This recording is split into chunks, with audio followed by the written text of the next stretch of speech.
నమస్తే welcome to weekend review Suman TV ప్రేక్షకుల కోసం చేసే మా ఈ ప్రయత్నంలో సుస్వాగతం. ఈరోజు 4th సెప్టెంబర్ సాటర్డే రోజున మార్కెట్స్ గురించి మళ్ళీ నేను మీ ముందుకు వచ్చాను.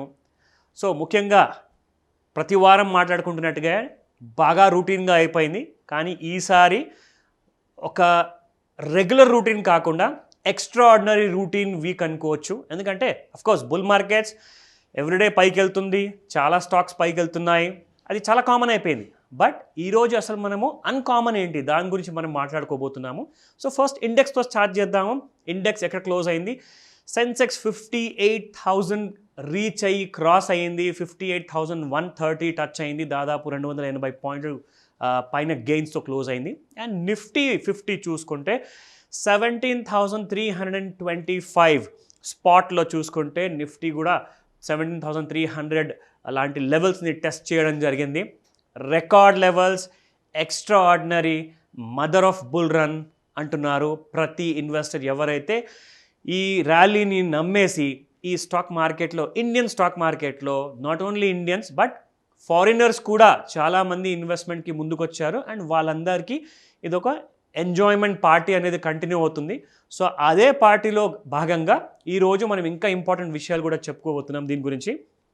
సో ముఖ్యంగా మార్కెట్స్లో ఎంత స్ట్రింజెంట్ కంట్రోల్స్ తీసుకొచ్చినా, ఎన్ని స్ట్రిక్ట్ రూల్స్ పెట్టినా, సెప్టెంబర్ 1st నుంచి 100% పీక్ మార్జిన్స్ పెట్టినా కానీ మార్కెట్స్ని అసలు కంట్రోల్ చేయలేకపోతుంది సెబీ. సో ఈసారి మళ్ళొకసారి ఇంపార్టెంట్ కేవైసీ బేసిక్స్ ఏదైతే ఉంటుందో, సో కేవైసీ బేసిక్స్ విషయానికి వస్తే సెప్టెంబర్ 30th లాస్ట్ డేట్ ఉంది. మీ పాన్ కార్డ్ నంబర్ని మీ ఆధార్ కార్డ్తో కంపల్సరీగా లింకప్ చేయాలి. చాలామంది అనుకుంటారు of course more than 60 or 70% population ఎవరైతే ఇన్వెస్టర్గా ఉన్నారో స్టాక్ మార్కెట్లో ఆర్ ట్రేడర్గా ఉన్నారో వాళ్ళందరూ చాలామంది చేయించుకున్నారు. బట్ మోర్ దెన్ 30 or 40% ఇంకా ఇండివిజువల్స్ ఆర్ కార్పొరేట్స్ ఉన్నారు, వాళ్ళే ఇంకా లింకప్ కాలేదు. అండ్ ఈసారికి ఒక లాస్ట్ వార్నింగ్ లాంటి కాషన్ ఏంటంటే సెబీ వైపు నుంచి, ఇన్ కేస్ ఈసారి ఈ డెడ్లైన్ని పాటించకపోతే అసలు మీరు ఊహించలేనిది జరగబోతుంది. అది మీ PAN card will become inoperative, అంటే ఒకలాంటి ఇన్వాలిడేషన్ వచ్చేస్తుంది, మీ పాన్ కార్డ్కి గుర్తింపు పోతుంది. So especially CBDT, central board of direct taxes నుంచి నోటిఫికేషన్ వచ్చిన తర్వాత ఇది ఒక ఇంపార్టెంట్ రెస్పాన్సిబిలిటీగా సెబీ దీన్ని ఎగ్జిక్యూట్ చేయడం జరుగుతుంది. సో చాలాసార్లు జూలై వరకు కూడా డెడ్లైన్ ఇచ్చారు, బట్ ఇంకా ఉన్నాయండి, చాలా అకౌంట్స్ మిగిలి ఉన్నాయి. సో దీనివల్ల తెలియకపోవడం వల్ల కూడా చాలామంది చేసుకోలేదు. సో దయచేసి మళ్ళొకసారి క్రాస్ వెరిఫై చేసుకోండి. మీ పాన్ కార్డ్ అండ్ ఆధార్ కార్డ్తో లింక్ ఉన్నా కానీ మళ్ళొకసారి చేసుకోవడంలో ఆర్ చూసుకోవడం తప్పులేదు. అండ్ దాంట్లో ఖర్చు లాంటిది ఏముండదు కాబట్టి సో ఈ విషయాన్ని తప్పకుండా మీ సర్కిల్లో అందరికీ చెప్పండి. నా next important news, HDFC life Exide లైఫ్ని స్టాక్ అండ్ క్యాష్ డీల్లో అక్వైర్ చేసేసుకుంది. అంటే ఎక్సైడ్ ఇండస్ట్రీస్లో ఉన్న ఒక సపరేట్ భాగం ఎక్సైడ్ లైఫ్ ఇన్సూరెన్స్. సో ఆ ఆపరేషన్స్ని HDFC life insurance company buy చేసుకోవడం జరిగింది. దాదాపు 6,687 కోట్లు పే చేసి సో ఈ డీల్ని పూర్తి చేసుకుంది. ముఖ్యంగా చూడబోతే అఫ్కోర్స్ అంత పెద్ద మార్కెట్ ఉన్నదా లేదా ఎక్సైడ్ లైఫ్కి అది పక్కన పెడితే ఒకలాంటి స్ట్రాంగ్ బ్రాండ్ ఇంప్రెషన్ ఉంది మార్కెట్లో. కాబట్టి సో హెచ్డిఎఫ్సి లైఫ్ స్లోగా ఒక కాంపిటీషన్ని తగ్గించేసుకోవడం జరిగింది. సో ఇది ఒక ఇంపార్టెంట్ న్యూస్ అని చెప్పుకోవచ్చు ఇన్సూరెన్స్ సెక్టర్లో. ఎందుకంటే చాలా పెద్ద ఐపీఓ రాబోతుంది లైఫ్ ఇన్సూరెన్స్కి సంబంధించిన కంపెనీ ఎల్ఐసి వల్ల. సో దీనివల్ల ఏంటంటే సడన్గా ఒక మర్జర్స్ అండ్ యాక్విజిషన్స్ అనే ఎక్కువగా యాక్టివిటీ జరుగుతుంది. కాబట్టి సో ఈ విషయాన్ని చాలా క్లోజ్గా అబ్జర్వ్ చేస్తున్నారు. చాలామంది ఇన్వెస్టర్స్ మెయిల్స్ కూడా పంపించారు. ఇన్ఫ్యాక్ట్ వ్యూవర్స్ కూడా రిక్వెస్ట్ చేశారు, అసలు ఈ ఇన్సూరెన్స్ సెక్టర్ గురించి మనకి ఏదైనా స్ట్రాంగ్ ఫ్యూచర్ ఉంటుందా అంటే తప్పకుండా ఉందండి. ఈ పాండమిక్ తర్వాత ఇంకో కొత్త పాండమిక్ వస్తుందా లేదా ఫ్యూచర్లో ఎవరికి తెలియదు. అసలు ఈ కరోనా కూడా ఎన్ని వేవ్స్ వస్తాయో కూడా ఐడియా లేదు. కానీ మన హెల్త్ని, మన ఫ్యామిలీని సెక్యూర్ చేసుకోవడానికి డిమాండ్ మాత్రం అసలు 10 times కాదు, 100 times కాదు, మోర్ దెన్ 1000 times పెరిగిపోయింది డిమాండ్. కాబట్టి సో ఈ సెక్టర్లో హ్యూజ్ మర్జర్స్ అండ్ యాక్విజిషన్స్ నడుస్తున్నాయి. సో జాగ్రత్తగా ఉండి స్టాక్స్ని కూడా ప్రిఫర్ చేయండి. బట్ తప్పకుండా మీకు ఏదైనా ప్రశ్నలు ఉంటే మాత్రం మెయిల్స్ మాత్రం ఖచ్చితంగా పంపించండి.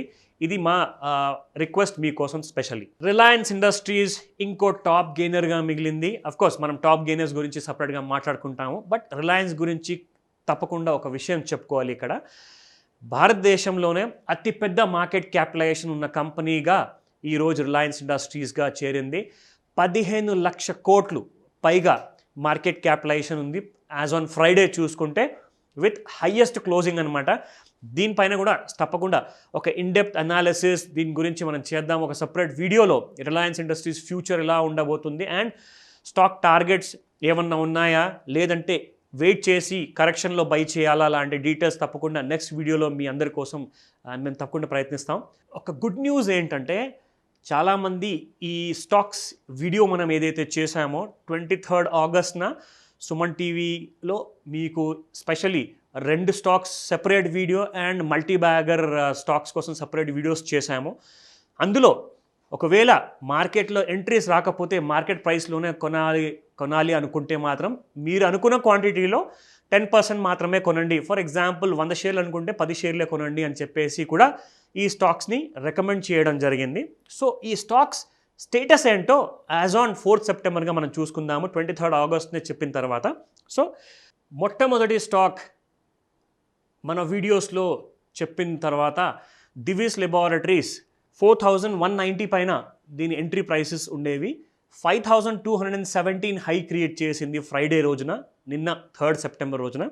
అండ్ రెండో stock LNT technology services LTTS, అది కూడా 4437 ఒక కొత్త లైఫ్ టైం హై రీచ్ అయింది. అండ్ హెచ్సిఎల్ టెక్నాలజీస్ కూడా 1193.40 పైసా ఒక లైఫ్ టైం హై రీచ్ అయింది. టాటా కన్జ్యూమర్స్ ఒక కొత్త హై టచ్ అవ్వడం జరిగింది, 875. దీని తర్వాత ఫార్మా సెక్టర్లో సన్ ఫార్మాలో ఒక మేజర్ ర్యాలీ అంటూ ఇప్పటిదాకా ఈ 2 వీక్స్ నుంచి రాలేదు. But it is still a strong by. కానీ 52 వీక్ హైస్ దగ్గరలోనే ట్రేడ్ అవుతుంది, 803.90 పైసా వరకు టచ్ అయ్యింది. ఇది ఈ ఫ్రైడే రోజు. వీడియోలో కాస్త స్టాక్లో ఏవైతే మనం ఎంట్రీస్ చెప్పుకున్నామో దాదాపు 270 ఆ రేంజెస్లో అక్కడి వరకే కాకుండా 261 వరకు రావడం జరిగింది. సో ఒక అండర్ పర్ఫార్మింగ్ స్టాక్ మన రికమెండ్ చేసిన స్టాక్స్లో, బట్ స్టిల్ 272 ఎంట్రీ అచీవ్ అయ్యాక అది అక్కడి నుంచి 311 వరకు రావడం జరిగింది. అండర్ పర్ఫార్మెన్స్ మాత్రం ఉంది. సో ముఖ్యంగా నేను చెప్పాను కూడా, ఎవరన్నా ఈ స్టాక్ని రిస్క్ తీసుకోవద్దు అనుకుంటే మాత్రం అవాయిడ్ కూడా చేయొచ్చు అని చెప్పాను. బట్ స్టిల్ స్టాక్ పర్ఫార్మ్ మాత్రం చేసింది, మన స్టాప్ లాసెస్ ట్రిగర్ అవ్వలేదు, టార్గెట్స్ కూడా అచీవ్ అయ్యాయి. Last but not the least, multi bagger స్టాక్స్లో చూసుకుంటే టెక్ మహీంద్రా 1468 ఒక లైఫ్ టైం హై టచ్ అవ్వడం జరిగింది. సో ఇది కూడా చాలా స్ట్రాంగ్గా పర్ఫామ్ చేస్తుంది మనం చెప్పుకోవాలి. అండ్ ఏదైతే 2 స్టాక్స్ మనం అనుకున్నామో అది కూడా, ఆ 2 స్టాక్స్ కూడా ఈ కంప్లీట్ లిస్ట్లో మీకు ఇవ్వడం జరిగింది. సో ఫస్ట్ 2 స్టాక్స్ వీడియో సపరేట్గా ఏదైతే ఉందో అందులో LTTS and HCL technologies recommend చేశాము. మిగతా మల్టీ బ్యాగర్ స్టాక్స్ వీడియోలో మిగతా స్టాక్ పేర్లు అన్నీ చెప్పడం జరిగింది. తప్పకుండా మీ కన్వీనియన్స్ కోసము ఈ వీకెండ్ రివ్యూ వీడియో డౌన్ సైడ్లో మీరు చూసుకుంటే ఆ లింకప్స్ మీకు ఉంటాయి. ఆ వీడియో లింక్స్ మీరు తప్పకుండా ఒకసారి మళ్ళీ చూసుకోవచ్చు. అండ్ తప్పకుండా కరెక్షన్స్లో మాత్రం బై చేయమని చెప్తాను. ఒకవేళ మార్కెట్లో కొనాలి అనుకుంటే మీరు ఆలోచించిన క్వాంటిటీస్కి 10% మాత్రమే బై చేయండి. వీక్లీ టాప్ గెయినర్స్ ఇప్పుడు చూసుకుందాము. ఫస్ట్ స్టాక్ టైటన్ కంపెనీ దాదాపు 11% గెయిన్స్తో క్లోజ్ అవ్వడం జరిగింది. భారతీ ఎయిర్టెల్ 10.64% గెయిన్స్తో క్లోజ్ అయింది. ఐషర్ మోటార్స్ 8.8% ప్రాఫిట్స్తో క్లోజ్ అయింది. అండ్ బజాజ్ ఫైనాన్స్ 8% ప్రాఫిట్స్తో క్లోజ్ అయింది. అండ్ 5th టాప్ గెయినర్ చూసుకుంటే రిలయన్స్ ఇండస్ట్రీస్ దాదాపు 7.23% గెయిన్స్తో క్లోజ్ అవ్వడం జరిగింది. ఇకపోతే టాప్ వీక్లీ లూజర్స్ చూసుకుందాము. టాప్ వీక్లీ లూజర్స్లో చూసుకుంటే Mahindra and Mahindra M&M stock చూసుకుంటే 3.26 లాస్తో క్లోజ్ అవ్వడం జరిగింది గత వారంలో. అండ్ ఇన్ఫోసిస్ 0.5% మైనస్తో క్లోజ్ అయింది. అండ్ టెక్ మహీంద్రా 0.24%తో క్లోజ్ అయింది. సో మేజర్గా చూసుకుంటే సెక్టర్ వైజ్గా మేజర్ లూజర్స్ అంటే మోర్ దెన్ 5% లాంటి లూజర్స్ టెక్ వైజ్గా చూసుకుంటే మోర్ దెన్ 2 స్టాక్స్ కూడా ఏదైనా సెక్టర్లో ఉంటే మనం ఖచ్చితంగా దాని అనాలిసిస్ కూడా చేస్తాము. కానీ ఈ వారానికి కన్సర్నింగ్ మ్యాటర్ లేదు. సో అండర్ పర్ఫార్మెన్స్ అనేది కనపడట్లేదు. మార్కెట్స్ చాలా స్ట్రాంగ్గా ఉన్నాయి. పైగా futures, Nifty futures and bank Nifty futures కూడా బాగా ప్రీమియంలో క్లోజ్ అవ్వడం జరిగింది. సో ఆ అనాలిసిస్ కూడా చూసుకుందాము రాబోయే వారంలో నిఫ్టీ అండ్ బ్యాంక్ నిఫ్టీ ఎలా ఉండబోతుందో. నిఫ్టీ ఫ్యూచర్స్ చూసుకుంటే గత వారం మనం చూసుకున్న లెవెల్స్ 16,611, 16,514 రేంజెస్ మధ్యలో ఉంటే సైడ్ వేస్గా ఉంటుంది అనుకున్నాము. బట్ నిఫ్టీ ఫ్యూచర్స్ మాత్రం 16,745 లాంటి లోస్ క్రియేట్ చేశాక ఆల్ టైమ్ హైస్ దగ్గరికి వెళ్ళడం జరిగింది. అండ్ 17,342.50 వరకు నిఫ్టీ ఫ్యూచర్స్ పెరిగింది. అండ్ ఒక స్ట్రాంగ్ బై మొమెంటం అనేది కొనసాగింది మార్కెట్స్లో. ఇకపోతే నిఫ్టీ ఫ్యూచర్స్ ఈ రాబోయే మండే నుంచి ఎలా ఉండబోతుందో మనం చూద్దాము. దాని సపోర్ట్ అండ్ రెసిస్టెన్స్ లెవెల్స్ ఏమైనా ఉన్నాయా? 17,137 వీక్లీ సపోర్ట్స్ ఉన్నాయి. అండ్ 16,959 సెకండ్ సపోర్ట్గా నిలబడబోతుంది. ఇన్ కేస్ 16,900 దిగితేనే ఒక కరెక్షన్ మోడ్కి వెళ్ళే మార్కెట్స్ అవకాశాలు చాలా ఉన్నాయి, ఒకవేళ 16,900 బ్రేక్ అయితే. అదర్వైజ్ 17,137 పైన ఉన్నంత వరకు నిఫ్టీలో చాలా స్ట్రాంగ్ అప్సైడ్ టార్గెట్స్ ఉన్నాయి. 17,500+ వరకు అక్కడ చాలా స్ట్రాంగ్ రెసిస్టెన్స్ కూడా ఉంది. సో ఆ రెసిస్టెన్స్ దగ్గర సెల్లింగ్ వచ్చే అవకాశాలు కూడా ఎక్కువగా ఉన్నాయి. సో ఈ లెవెల్స్ వాచ్అవుట్ చేయండి. అండ్ ముఖ్యంగా మనం చూసుకుంటే 17,300లో ఒక మైనర్ రెసిస్టెన్స్ కూడా ఉండే అవకాశం ఉంది. బట్ ఒకవేళ 17,300 పైన ట్రేడ్ అవ్వకపోతే 17,137 అండ్ 17,261లో కూడా ఒక మైనర్ సపోర్ట్ ఉంది. కానీ 17,137 మాత్రం ఖచ్చితంగా ఒక మేజర్ సపోర్ట్. దాని తర్వాత 16,959 కూడా ఒక మేజర్ సపోర్ట్ ఉంటుంది. అది వీక్లీ చార్ట్స్ని బేస్ చేసుకొని చెప్తున్నాము. అండ్ డైలీ చార్ట్స్లో చూసుకుంటే సపోర్ట్స్ మనకి 17,293 అండ్ 17,261 రేంజెస్లో ఉన్నాయి. ఇన్ కేస్ 17,200 దిగి ట్రేడ్ అయితే మళ్ళీ వీక్లీ సపోర్ట్స్లో వచ్చే అవకాశాలు ఎక్కువగా ఉంది. సో ఈ లెవెల్స్ని వాచ్అవుట్ చేయండి. బట్ ఇక్కడ నిఫ్టీ ఫ్యూచర్స్ విషయానికి వస్తే ప్రీమియంలో క్లోజ్ అవ్వడం జరిగింది. కానీ ఇది మాత్రం ఓన్లీ 5 to 6 పాయింట్స్ గెయిన్స్తోనే ఉంది. అంటే ఒక ప్రీమియంతో ఉందన్నమాట. సో ఈ మండే రోజున మార్కెట్స్లో ఒకవేళ ఏషియన్ మార్కెట్స్లో కాస్తంత సెల్లింగ్ ఎక్కువగా ఉందనుకోండి, అప్పుడు కాస్త డిస్కౌంట్లోకి వచ్చే లేదంటే అట్ పార్లో ట్రేడ్ అయ్యే ఛాన్సెస్ ఉన్నాయి. సో ఆ విషయం కూడా తప్పకుండా గమనించాలి. ఇక బ్యాంక్ నిఫ్టీ ఫ్యూచర్స్కి వస్తే గత వారం కూడా మాట్లాడుకున్నాము 100+ పాయింట్స్ ఆర్ 98 పాయింట్స్ ప్రీమియంలో క్లోజ్ అవ్వడం జరిగిందని చెప్పేసి. సో ఈ వారం కూడా మనం చూసుకుంటే దాదాపు బ్యాంక్ నిఫ్టీ కాస్త 140 పాయింట్లు ఆర్ 150 పాయింట్లు ప్రీమియంతో క్లోజ్ అయిందండి. 36,899.80 అండ్ స్పాట్ చూసుకుంటే బ్యాంక్ నిఫ్టీ 36,761లో క్లోజ్ అయింది. సో చాలా హ్యూజ్ ప్రీమియం ఉంది. సో ఈ హ్యూజ్ ప్రీమియం కూడా వచ్చిందనుకోండి, సడన్గా మళ్ళీ సెల్లింగ్ వచ్చే అవకాశాలు చాలా ఎక్కువగా ఉంటాయి. ఎందుకంటే 30,000 లాంటి ఇండెక్స్ ఏదైతే ఉందో bank nifty more than 1.5% or 0.4% లాంటి ప్రీమియం ఉందంటే డెఫినెట్గా కాస్తంత ప్రాఫిట్ బుకింగ్ వచ్చే అవకాశాలు ఎక్కువగా ఉన్నాయి. సో లెవెల్స్ ఏంటో చూసుకుందాం.